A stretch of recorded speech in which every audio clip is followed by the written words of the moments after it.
हम सभी देखते हैं कि एक समान, एक क्षेत्र, एक देश में रहने के बाद भी कुछ लोग दूसरे से जातीय भेदभाव करते हैं, अपने को ऊंचा और दूसरे को नीचा दिखाते हैं। कुछ लोग शैक्षणिक, सामाजिक और आर्थिक रूप से आगे हैं तो कुछ लोग पीछे हैं, और जो लोग पीछे हैं वो क्यों पीछे हैं ये बहुत कम लोग जानते हैं। ऐसे क्या कारण थे कि वो पिछड़े या पीछे रह गए? इसके पीछे किसका षड्यंत्र था, या वो खुद से ही पीछे रह गए? इन प्रश्नों के उत्तर बाबा साहेब जी जान गए थे, और उन्होंने निष्कर्ष निकाला कि सबकी जड़ एक ही बुक है जिसका नाम है मनुस्मृति। उस मनुस्मृति को बाबा साहेब जी ने सार्वजनिक रूप से 25 दिसंबर 1927 को दहन किया था, और ये कालक्रम अभी तक चला आ रहा है। जिस किसी को भी ये नहीं पता कि मनुस्मृति में ऐसा क्या है कि इसे हर साल दहन किया जाता है, तो मैं आपको यहाँ बता दूं कि ये एक ऐसी बुक है जो भारतीयों को मानसिक, शैक्षणिक और आर्थिक रूप से गुलाम बनाए रखने की साजिश करती है। वैसे मनुस्मृति में शूद्रों को गुलाम बनाने, शारीरिक रूप से उत्पीड़न करने की बात सभी जानते हैं। वैसे इस टॉपिक पर मैंने एक सेपरेट वीडियो बनाया हुआ है, आप उसे जरूर देखें कि किस तरह से शूद्रों को गुलाम बनाए रखने के लिए क्या क्या साजिशें की गई। बाकी अब आते हैं कि ये साजिश कब से हुई, मतलब कब मनुस्मृति की रचयिता ने सोचा होगा कि जो भारतीय लोग जो गरीब बेबस टाइप हैं उन्हें अपना गुलाम बनाया जाए। इसी सवाल पर कुछ स्यार लेखक इसे करोड़ों सालों पहले का बता देते हैं, और इसके पीछे भी स्यारों की तरह सभी लेखक इसमें रंग भर देते हैं। भारत और भारतीयों में जाति प्रथा इस कदर हावी है कि अनेक लोग उनके नाम से नहीं बल्कि अपनी जाति के नाम से जाने जाते हैं। भारत में कितने लोग हैं जो महात्मा, बापू या राष्ट्रपिता कहे जाने वाले गांधी जी का नाम जानते हैं? तिलक, पटेल, गोखले आदि स्वतंत्रता संग्रामियों का नाम कितने भारतीय लोग जानते हैं? भारत की तो खैर छोड़ो, विदेशों में दशकों तक बसने के बाद भी भारतीय अपनी जाति की ऊंच या नीच होने की भावना से ग्रसित रहते हैं। कोई भी भारतीय चाहे किसी धर्म का मानने वाला हो, इस रोग से पीड़ित ही रहता है। हिंदुओं के तो सभी धर्म ग्रंथ इसी रोग को फैलाने में लगे होते हैं, लेकिन एक प्रथा एकस के हम बारिश का नित्य पाठ करने वाले सिख भी इस रोग से अछूते नहीं रह गए। या ये गॉड की संतान कहने वाले मुस्लिम और ईसाई धर्म भी भारत में आकर इस रोग से ग्रसित हो चुके हैं। भारत और विदेशी इतिहासकार इस समस्या से लगभग आंख मूंदे बैठे हैं। पद्मश्री तक के अवार्ड हासिल किए बैठे इतिहासकार भी ये बताने में असफल रहे कि ये व्यवस्था किसने, कब और कैसे लागू की। और सुमति भार्गव यानी मनु ने जाति पाति के नियम बनाए या पहले से ही तयशुदा नियमों को मात्र लिपिबद्ध किया? बाबा साहब डॉक्टर भीमराव अम्बेडकर जी एक ऐसे व्यक्ति हैं जिन्होंने इस रोग की जड़ तक जाने का प्रयास किया, लेकिन उनकी कृति को उनकी जाति की तरह अछूत करार देकर कॉलेजों, विद्यालयों के पाठ्यक्रम से बाहर रखा गया। भारत के इतिहास में ऐसी क्या घटना घटित हुई कि यहाँ के लोगों को जाति के बिन खिड़की, बिन दरवाजे के कमरों में कैद होना पड़ा? जो जिस मंजिल पर जन्मा वहीं पर वो मर गया, वो अपनी जाति से बाहर भी आ नहीं पाया। भारतीय जाति व्यवस्था पर मैगस्थनीज द्वारा लिखित इंडिका शायद पहला दस्तावेज है। मैगस्थनीज ने इंडिका में चौंकाने वाले तथ्य उजागर किए हैं। आश्चर्य की बात यह है कि उन्होंने उनके समकालीन लेखकों में से किसी ने भी भारतीय समाज में वर्ण व्यवस्था होने की बात नहीं की है।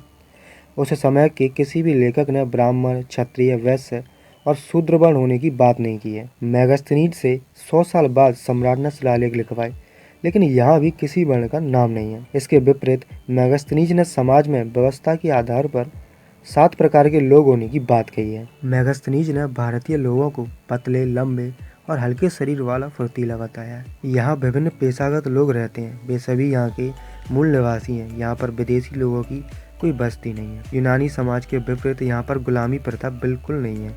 यहाँ के सामाजिक नियम के अनुसार सभी लोगों को समान माना जाता है। मैगस्थनीज ने समाज में व्यवसाय के आधार पर 7 प्रकार के लोग होने की बात कही है। पहला है विद्वान वर्ग। किसी भी समाज के लोग विद्वान हो सकते हैं और उस विद्वान वर्ग को सभी लोग प्रमुखता देते हैं। दूसरा है कृषक वर्ग। सबसे अधिक जनसंख्या इन्हीं की है।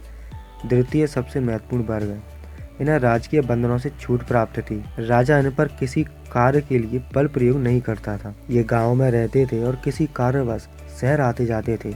अगला है पशुपालक वर्ग। ये गांव के बाहर झोपड़ी बनाकर रहते थे और फसल को नुकसान पहुंचाने वाले पशु पक्षियों का शिकार करते थे। ये समाज का एक अन्य महत्वपूर्ण वर्ग था। अगला है कारीगर वर्ग। ये किसानों के खेती के औजार के साथ साथ युद्ध के हथियार भी बनाते थे। अगला है सैनिक वर्ग। कृषकों के बाद इन्हीं की सबसे ज़्यादा संख्या थी।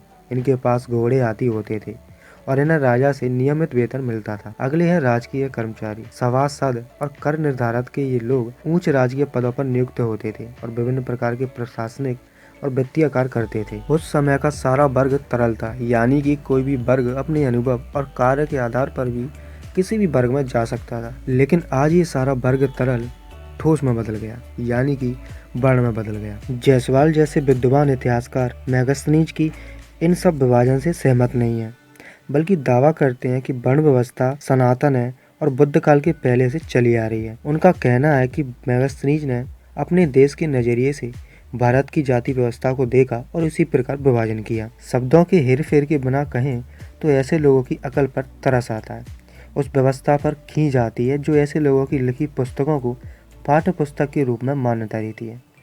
सीधा सा सवाल है कि अगर मेगास्थनीज ने अपने देश के अनुरूप भारत के समाज का विभाजन किया तो क्या कोई भी जायसवाल सरीखा लेखक अमेरिका, इंग्लैंड या जर्मनी में जाकर अपनी पुस्तक में वहाँ के समाज को ब्राह्मण, क्षत्रिय, वैश्य, शूद्र और अछूत वर्ग में बटा हुआ दिखा सकता है? क्या वो दिखा सकता है कि जैसे भारत में भार्गव, पांडे, शुक्ला गोत्र जाति के लोग ही पुरोताई कर सकते हैं, वैसे भी वहाँ के जौनिया, जॉर्ज आदि कोई जाति या गोत्र है जो केवल वहाँ धर्म स्थल में पुरोताई कर सकता है, बाकी लोग नहीं कर सकते? क्या जायसवाल सरीखा विद्वान वहाँ जाति दिखा सकते हैं और ये भी दिखा सकते हैं कि किसी खास जाति के लोग ही सिपाही बन सकते हैं और कोई नहीं बन सकता? जैसे भारत में सरवा, तिवारी, दुबे, सिंधिया जैसे सड़क बुहारते या सीवर साफ करते नहीं मिलते, बल्कि कहीं के उच्च कुल से संबंध रखने वाले मिलते हैं। तो क्या इन देशों में भी ऐसे ही जाति या गोत्र आधारित लोग मिलते हैं? शंकराचार्य के 4 मठ स्थापित होने से लेकर अंग्रेजों का शासन स्थापित होने तक कोई भी जायसवाल इतिहासकार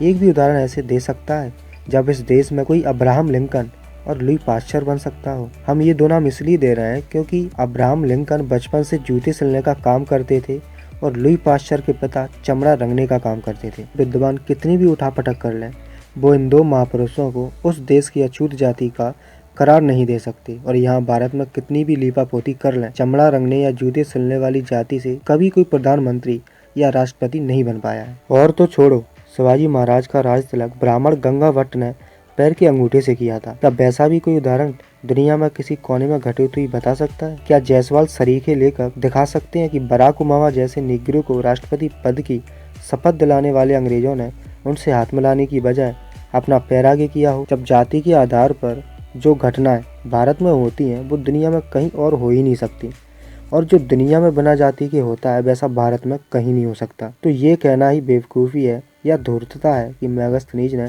अपने देश के आधार पर यहाँ की समाज की रचना का बखान किया है। हमारा उद्देश्य केवल इतना बताना है कि भारत में वर्ण व्यवस्था मेगास्थनीज के समय तक नहीं पनपी थी। मौर्य काल में ये व्यवस्था घर कर नहीं पाई थी। सम्राट अशोक के किसी भी शिलालेख में किसी वर्ण का उल्लेख नहीं है, और ये दर्शाता है कि भारतीय उस समय तक इस रोग की चपेट से बचे हुए थे। मेगास्थनीज और उनके समकालीन लेखकों द्वारा 4 वर्ण की बजाय 7 वर्ग की बात करना भारतीय इतिहास की एक सर्वाधिक महत्वपूर्ण घटना की ओर इशारा करता है। वर्ण व्यवस्था का ये विष सम्राट बृहदत्त के कत्ल किए जाने के बाद भारत में फैला। मौर्य सम्राट की हत्या करके सत्ता पर काबिज हुए ब्राह्मणों का बोलबाला रहा। उन्होंने साम दाम दंड भेद नीति का खुलकर प्रयोग किया और भारतीयों को सदा के लिए जाति उपजाति के जहर में लपेट दिया।